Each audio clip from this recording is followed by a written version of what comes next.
Le secret invisible de certaines femmes après 40, 50 ou 60 ans n'est pas une crème, ni une routine de yoga.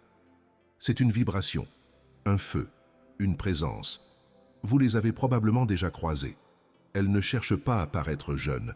Elles n'en ont pas besoin. Elles traversent la pièce sans bruit, mais leur regard semble voir à travers vous. Elles ne brillent pas parce qu'elles veulent attirer l'attention, mais parce qu'elles ont transmuté quelque chose que la plupart n'ont pas encore affronté. Ce n'est ni magie ni chance génétique. C'est le résultat d'un voyage intérieur que peu osent entreprendre. Un processus profond, silencieux, qui transforme non seulement l'âme, mais aussi le corps. Carl Jung, psychiatre suisse et maître de la psychologie des profondeurs, a nommé ce chemin l'individuation. Un mot discret pour une métamorphose radicale. C'est en plongeant dans ses écrits que l'on comprend pourquoi certaines femmes ne vieillissent pas, du moins pas comme les autres. Et si, au lieu de lutter contre le temps, vous appreniez à dialoguer avec ce qui l'habite?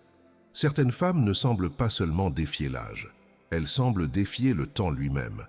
Elles ne cherchent pas à paraître jeunes, mais elles irradient une forme de jeunesse qui ne vient ni du collagène, ni des hormones. Elles dégagent quelque chose d'indéfinissable, une présence, une gravité douce. Leur corps peut porter les marques du temps, mais leur énergie vitale est intacte. Leur regard est clair, presque enfantin, mais habité d'une sagesse profonde. Elles écoutent avec le cœur, elles observent en silence. Et lorsqu'elles parlent, leurs mots touchent juste, comme si elles savaient. Ce qui distingue ces femmes, ce n'est pas l'apparence, mais la vibration qu'elles émettent. Elles ne fuient pas le vieillissement, elles l'habitent. Et ce choix transforme tout. Elles ont traversé des tempêtes intérieures, des pertes, des silences, des chutes. Mais elles ne se sont pas figées. Elles ont descendu, couche après couche, les illusions qu'on leur avait imposées. Être jolies, gentilles, désirées, utiles, parfaites. Elles ont tout remis en question, parfois dans la douleur, et en sont ressorties plus elles-mêmes que jamais. Et c'est là que Jung entre en scène. Pour lui, vieillir n'est pas un déclin, mais une opportunité, celle de se délester du masque et de se rapprocher enfin de l'essence. Le processus qu'il appelle individuation n'est rien d'autre qu'un retour progressif à ce que nous avons toujours été, mais que la société, la famille, les rôles ont tenté de modeler. Ces femmes que l'on croit différentes ne le sont pas par hasard. Elles ont répondu, consciemment ou non, à un appel intérieur, un appel à ne plus se mentir, à ne plus porter ce qui ne leur appartient pas, à se réconcilier avec leur lumière et leur obscurité. Ce sont des femmes qui ne fuient plus. Et dans un monde où tout le monde court après quelque chose, une femme qui ne fuit plus devient magnétique. On croit souvent que l'apparente jeunesse de certaines femmes est un don de la nature, une affaire de chance, de génétique ou de discipline. Mais Jung nous invite à regarder ailleurs, à l'intérieur. Selon lui, ce qui garde une personne vivante, vibrante, lumineuse au fil des années, ce n'est pas l'absence de rides, c'est l'intégrité psychique. Une âme qui a cessé de se trahir. Un être qui lentement s'est réuni en lui-même. Ce processus, Jung l'a nommé l'individuation, et il n'est pas réservé aux sages ou aux mystiques. Il commence souvent par une crise, une chute, un moment de vide, de perte de repères, où tout ce qui faisait sens s'effondre. C'est à ce moment que certaines femmes choisissent de ne pas se refermer. Elles entrent dans l'inconnu. Elles cessent de jouer des rôles, de vouloir plaire, de se conformer. Elles se demandent « Qui suis-je quand je ne suis plus utile à personne ?» Et c'est là que le feu se rallume. Pas un feu qui brûle pour les autres, un feu qui éclaire de l'intérieur. Physiologiquement, le corps répond. Quand l'âme est en paix avec elle-même, le système nerveux se régule. L'inflammation chronique diminue. Le regard devient plus clair, la voix plus posée. Les cellules sentent qu'elles n'ont plus à se battre pour être aimées. Elles peuvent respirer. Jung avait compris que l'esprit influence la matière, que ce que nous refusons d'être, le corps le porte à notre place. Et ce que nous intégrons avec amour, le corps le reflète par sa légèreté, sa clarté, sa beauté paisible. Certaines femmes, sans même connaître ces théories, en font l'expérience. Elles rayonnent, non pas parce qu'elles essaient de paraître jeunes, mais parce qu'elles ne portent plus le poids du faux self. Elles ne sont pas en train de vieillir, elles sont en train de devenir vraies. Et c'est cela le secret de la jeunesse intérieure, l'abandon du mensonge, le retour à soi, et l'alignement avec une vérité plus vaste. Avant même d'être femmes, elles étaient filles. Et très tôt, quelque chose les distinguait déjà. Une sensibilité inhabituelle, une lucidité qu'aucun adulte ne savait nommer. On les appelait trop sensibles, trop sérieuses, trop émotives. Elles pleuraient devant des silences, ressentaient la douleur des autres sans qu'on leur dise un mot, captaient les non-dits comme si leurs antennes étaient toujours dressées. Et ce n'était pas une faiblesse, c'était un don ancien que personne n'avait su reconnaître. Carl Jung, à travers ses études de l'inconscient collectif, nous aide à comprendre ce phénomène. Il explique que certaines personnes, dès l'enfance, ont un accès plus direct au monde intérieur. Leur psyché est comme un voile plus fin, plus poreux. Elles perçoivent ce que les autres refoulent, ce que la famille tait, ce que la culture enterre. Et cela a un prix. Ces enfants, souvent, portent plus que leur âge. Elles deviennent les confidentes, les médiatrices, les silencieuses. Elles sentent qu'elles doivent être fortes pour que les autres tiennent debout. Elles développent un masque d'adaptabilité, mais à l'intérieur, elles vieillissent trop vite. Pas dans le corps, mais dans l'âme. Cette accélération de conscience leur donne une maturité précoce, mais elle les prive aussi de l'insouciance. Et avec le temps, elles oublient leur propre centre. Elles apprennent à se fondre, à absorber, à comprendre, mais pas à se protéger. Jung dirait qu'elles ont été confrontées, trop tôt, à l'inconscient collectif. Elles ont senti l'ombre de la lignée, les blessures familiales non résolues, les traumas qui se répétaient sans mots. Et en elles, une forme de savoir silencieux s'est installée. Elles savaient sans savoir comment. Ce chapitre de leur histoire, souvent enfoui, est la racine de leur profondeur actuelle. Ces femmes qui aujourd'hui rayonnent d'une présence singulière ont souvent été ces enfants invisibles qui voyaient tout sans jamais être vus. Reconnaître cela, c'est déjà guérir une partie du passé. Ce n'était pas de la fragilité, ce n'était pas une erreur, c'était un don de clairvoyance, mal compris par un monde sourd. Et ce don, lorsqu'il est enfin assumé, devient le fondement de la vraie puissance féminine. Certaines femmes portent en elles une vieille âme. Cela ne se voit pas au premier regard, mais on le ressent dans leur manière d'observer, de se taire, de ressentir les choses que d'autres ne perçoivent même pas. Elles ont, dès l'adolescence ou même avant, entendu une voix intérieure qui n'avait rien à voir avec leur âge. Une intuition pénétrante, une lucidité douloureuse, une perception des cycles de la vie et de la mort, alors qu'elles n'avaient encore rien vécu. Elles étaient jeunes, mais déjà fatiguées d'un monde trop bruyant, trop superficiel, trop faux. Ce que Jung appelait l'archétype de la vieille sage peut, chez certaines femmes, se manifester bien avant le temps normal. C'est comme si l'inconscient collectif les avait choisis pour porter une sagesse ancestrale, mais sans leur en donner les clés ni la protection. Elles sentent la vérité derrière les apparences. Elles savent ce qui va arriver. Elles voient les illusions des autres et les leurs, mais personne ne les croit. Et elles finissent par douter d'elles-mêmes. Cette sagesse prématurée peut devenir un fardeau émotionnel immense. Pourquoi ? Parce qu'elle n'est pas reconnue, ni valorisée, ni partagée. Et une sagesse non reconnue devient parfois une douleur sourde, un exil intérieur. Beaucoup de ces femmes, dans leur jeunesse, se sont senties étrangères à leur époque, à leur famille, à leur culture. Elles ont essayé de s'adapter, de se faire petites, de redevenir normales. Mais au fond, elles savaient, quelque chose en elles ne collait pas au monde extérieur. Ce n'était pas une malédiction. C'était l'archétype de la femme sage qui s'était éveillée trop tôt. Mais un archétype éveillé sans intégration peut créer un déséquilibre profond. La femme devient celle qui voit tout, mais ne sait pas quoi en faire. Elle devient la thérapeute de tous, la confidente, la guérisseuse, et elle s'oublie. Et pourtant, c'est cette même sagesse, lorsqu'elle est enfin assumée et honorée, qui devient une source de magnétisme incomparable. Pas un magnétisme de séduction, un magnétisme d'authenticité et de profondeur. Celui des femmes qui ne cherchent plus à briller, parce qu'elles sont devenues des phares intérieurs. Quand une femme voit plus loin que les autres, ressent plus profondément, perçoit plus finement, mais qu'on ne valide rien de cela, alors elle apprend à douter d'elle-même. Et ce doute insidieusement devient une fracture intérieure, une déchirure entre ce qu'elle sait intuitivement et ce que le monde lui renvoie. Elle se tait, elle s'adapte, elle devient ce qu'on attend d'elle. Mais à l'intérieur, elle commence à se perdre. Beaucoup de femmes sensibles, lucides, profondes, ont traversé une solitude existentielle aiguë depuis l'enfance, non pas parce qu'elles étaient seules physiquement, mais parce qu'elles ne se sentaient jamais vues vraiment. On les aimait pour ce qu'elles faisaient, pour leur gentillesse, leur utilité, leur calme, mais pas pour ce qu'elles étaient dans leur essence. Et quand l'essence n'est pas accueillie, le corps se referme, le cœur se contracte, et l'âme commence à chercher ailleurs ce qu'elle n'a pas reçu à la source. C'est là que naît la dépendance émotionnelle. Pas une dépendance visible, bruyante ou dramatique. Une dépendance silencieuse, enracinée dans un besoin fondamental, celui d'être vue, reconnue, validée dans sa vérité la plus nue.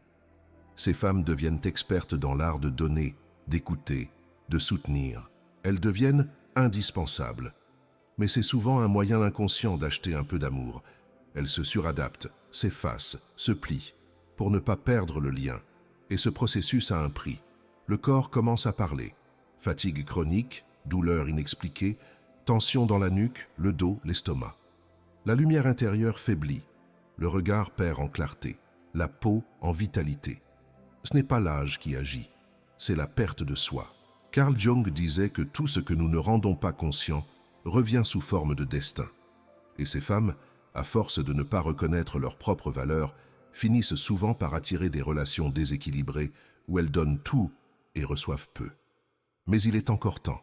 Reconnaître cette blessure, ce vide, ce mécanisme n'est pas une faiblesse, c'est le début de la libération. Car une femme qui cesse d'attendre que l'extérieur valide sa lumière et qui commence à l'honorer elle-même redevient source, et rien ne la vieillit plus jamais. Il y a ce que nous montrons au monde, et il y a ce que nous refoulons dans les profondeurs de notre être, ce que nous n'avons pas osé sentir, dire, vivre, ce que nous avons appris à cacher par peur de décevoir, d'être rejetés ou même d'être punis. Carl Jung appelait cela l'ombre. Et chez la femme, cette ombre est souvent faite de colère retenue, de désirs étouffés, de rages interdites, de non-dits familiaux, de tristesse jamais pleurée, de part d'elle-même qu'elle a dû sacrifier pour être aimée. Mais rien de tout cela ne disparaît vraiment. Ce que l'âme nie, le corps se met à porter. Ce que l'on refoule, la biologie l'exprime, un jour ou l'autre. Une femme peut paraître douce, forte, rayonnante, et pourtant sentir une lourdeur dans sa poitrine, une tension dans son ventre, une fatigue sans cause. Elle peut avoir l'impression de s'éteindre lentement, sans comprendre pourquoi. C'est l'ombre non intégrée qui agit en silence. L'ombre féminine n'est pas mauvaise, elle est simplement la somme de toutes les parts oubliées. Et plus on la nie, plus elle se manifeste par des voies détournées. Maladies chroniques, troubles hormonaux, burn-out, perte de désir, ruptures inexpliquées, rêves étranges, angoisses nocturnes. Et surtout, perte de lumière. Jung disait que l'ombre est le terreau de la transformation, si on a le courage de la rencontrer. Mais il faut descendre, il faut aller là où ça fait mal, là où c'est confus, là où l'on ne contrôle plus rien. Et dans cette descente, beaucoup de femmes retrouvent des morceaux d'elles-mêmes qu'elles croyaient perdus. Elles retrouvent la femme sauvage qu'elles ont étouffée, la femme en colère qu'elles ont honte d'être, la femme sensuelle qu'on leur a appris à juger, la femme mystique, indomptable, intuitive, qu'on leur a dit de taire. Le corps, lui, s'allège à mesure que ses parts sont reconnues. Les tensions diminuent, le souffle s'ouvre, la posture change, le regard se rallume. Ce n'est pas la jeunesse qui revient, c'est la vie, la vraie, celle qui avait été mise en attente. Une femme qui ose regarder son ombre devient incandescente, non pas parfaite, mais entière. Et c'est cela, paradoxalement, qui la rend plus belle encore. Il ne suffit pas de connaître son ombre, il faut l'aimer. Et c'est là que commence l'alchimie. Carl Jung comparait ce processus à une transformation intérieure lente, semblable à celle des anciens alchimistes qui cherchaient à transformer le plomb en or.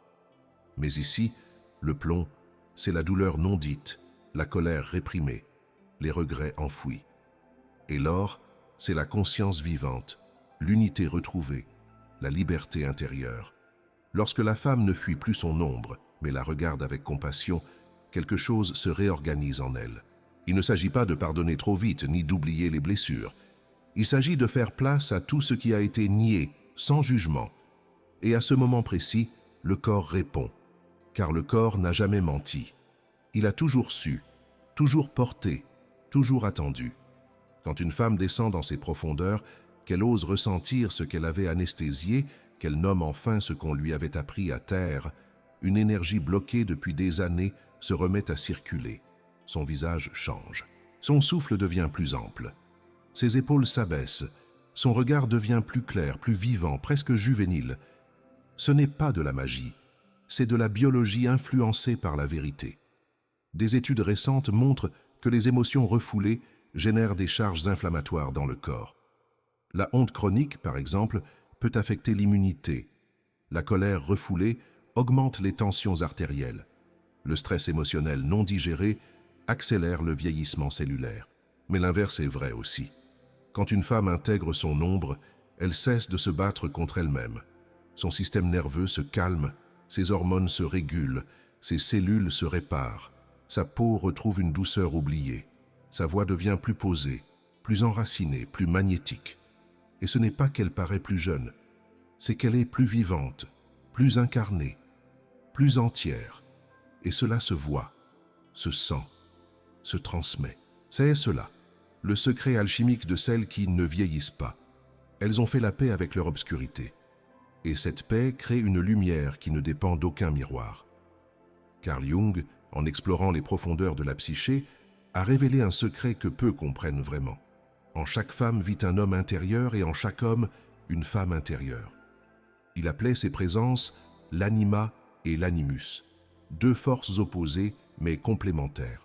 Deux polarités intérieures qui, lorsqu'elles sont en harmonie, donnent naissance à un équilibre profond, une souveraineté, une paix intérieure rare. Mais quand ces forces sont en conflit, ou pire, refoulées, c'est toute l'identité qui vacille. Et chez la femme, ce déséquilibre peut devenir une source de vieillissement intérieur. Pourquoi? Parce qu'une femme qui a dû, dès l'enfance, étouffer sa puissance intérieure masculine, son animus, devient vulnérable à la domination extérieure. Elle ne sait plus poser de limites. Elle doute de ses choix. Elle devient dépendante des regards, des avis, des désirs des autres. Et dans cette abdication silencieuse, elle s'épuise. Son énergie vitale se disperse. Elle se coupe de son axe, de sa verticalité. Et le corps, encore une fois, révèle ce que l'âme ne dit pas. Fatigue chronique, chute de libido, auto-sabotage, tension dans le bas-ventre, mélancolie sourde. À l'inverse, certaines femmes se durcissent. Elles suractivent leur animus blessé. Elles deviennent ultra-contrôlantes, hyper-indépendantes, coupées de leur tendresse, de leur vulnérabilité, de leur sensibilité. Mais derrière cette armure, il y a souvent une blessure d'abandon, une peur d'être faible, une douleur jamais entendue. Dans les deux cas, l'énergie circule mal, et une femme dont l'énergie ne circule plus vieillit plus vite, pas à cause de l'âge, mais à cause de la rupture intérieure entre ces deux pôles, le féminin et le masculin.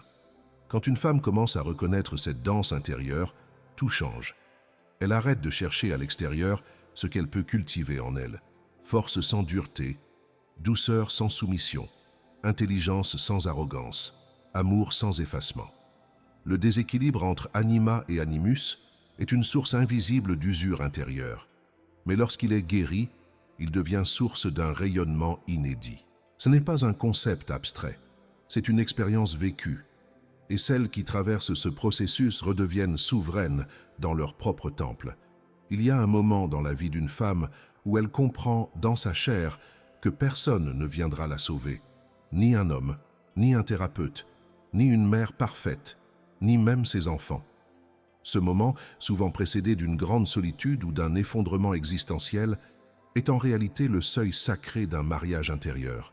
Carl Jung appelait cela la conjonction des opposés, le moment où l'anima, principe féminin, et l'animus, principe masculin, cessent de s'affronter et commencent à s'unir.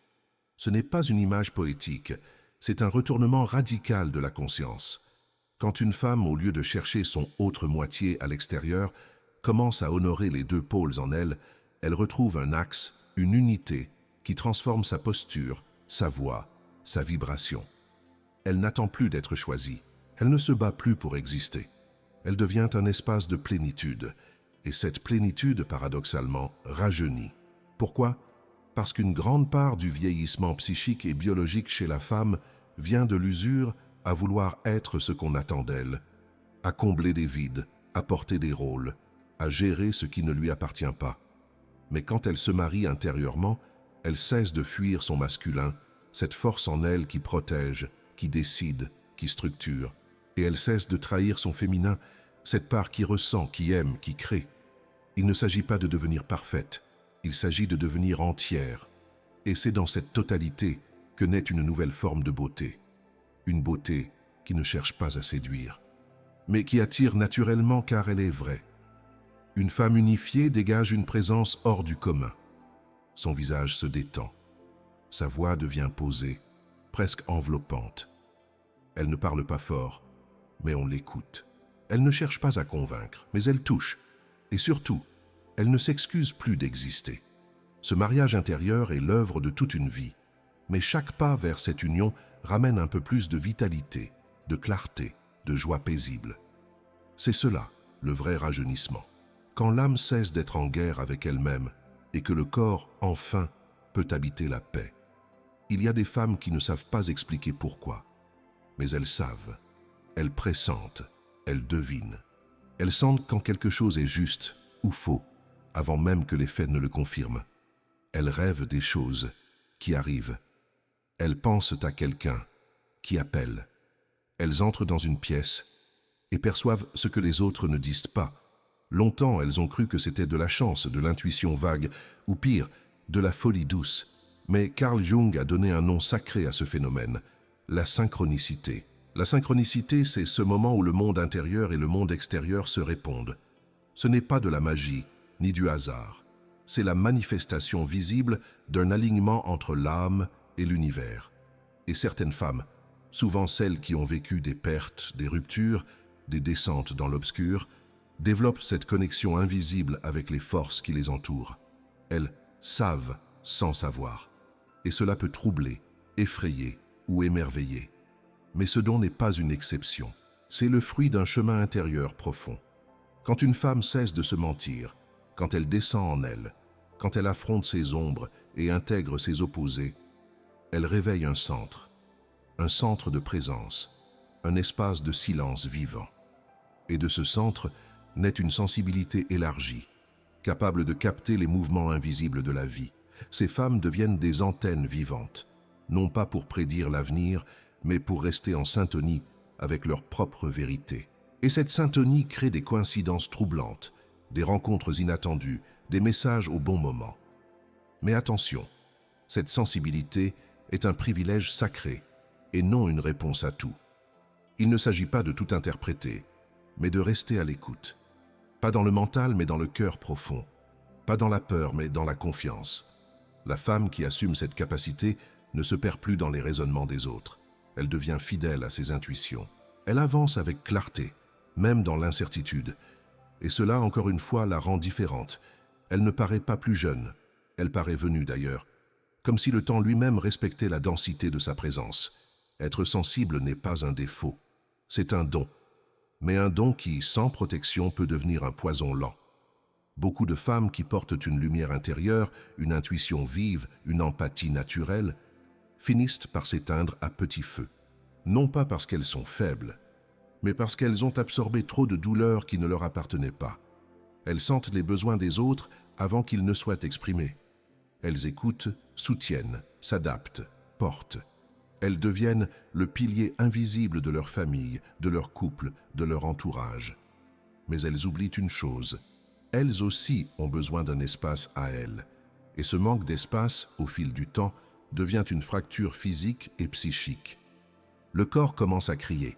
Insomnie, fatigue chronique, troubles hormonaux, crise de panique, pleurs inexpliqués, irritabilité, engourdissement du cœur et une impression sourde. Je ne me reconnais plus.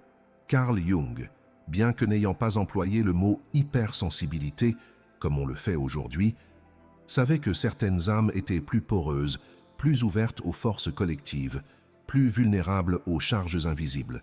Et il savait aussi que sans travail de différenciation, ces âmes s'épuisaient. Elles devenaient le réceptacle de ce que d'autres ne savaient pas porter. La femme hypersensible sans protection devient un puits sans fond.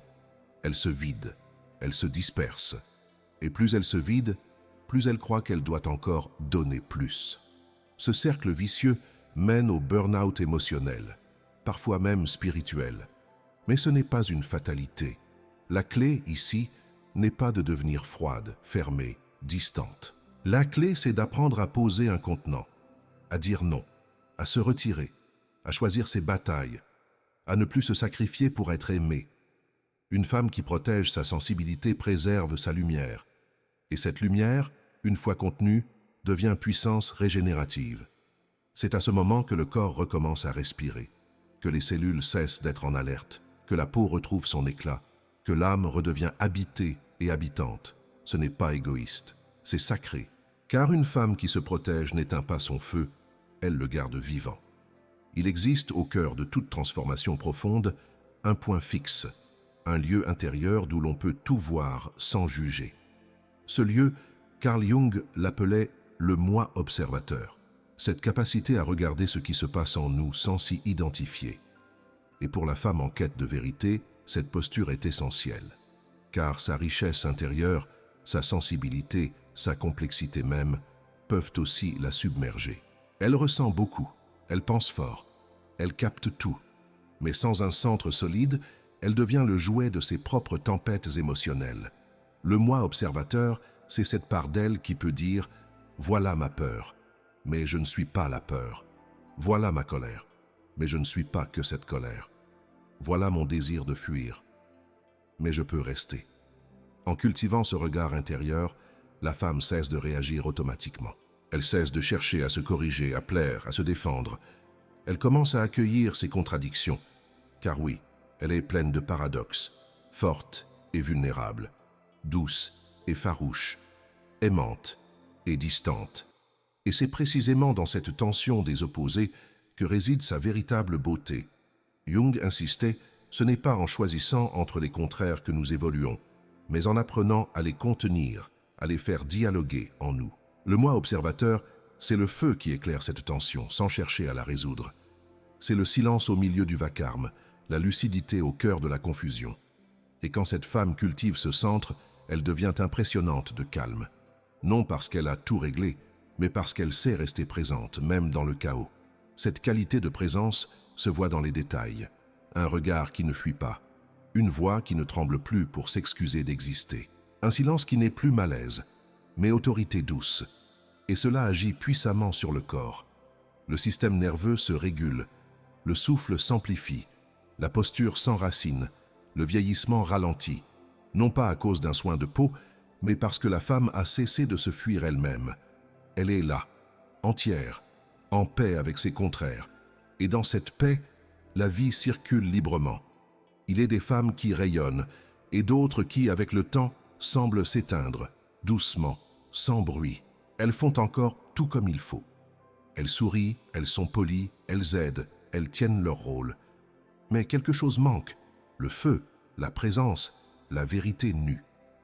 Carl Jung appelait persona cette façade que nous construisons pour être acceptés.